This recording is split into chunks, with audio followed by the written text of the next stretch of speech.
ষাট গম্বুজ মসজিদ দেখতে আসা অনেকেই জানেন না, এই মসজিদের পাশেই রয়েছে একটি চমৎকার পুরাকীর্তি জাদুঘর বা মিউজিয়াম, যা আমাদের ইতিহাস, সংস্কৃতি আর খান জাহান আলীর স্মৃতিকে জীবন্ত করে তোলে।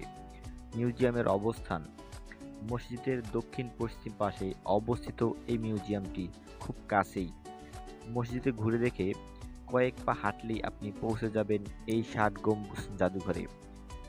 এই মিউজিয়ামটি গড়ে তোলা হয় ষাট গম্বুজ ও খান জাহান নগরের খননকালে আবিষ্কৃত পুরাকীর্তি সংরক্ষণের জন্য। এটি প্রতিষ্ঠিত হয় মূলত 1980 এর দশকে এবং এরপর পর্যায়ক্রমে এর উন্নয়ন করা হয়।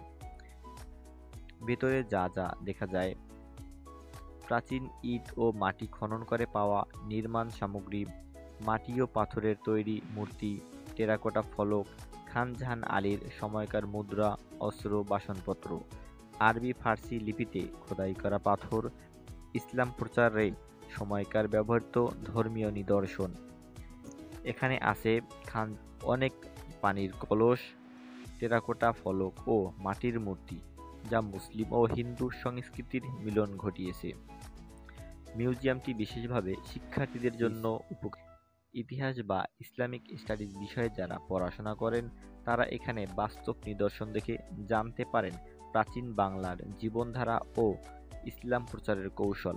স্কুল কলেজের ভ্রমণকারী দল এখানে প্রায়ই আসেন।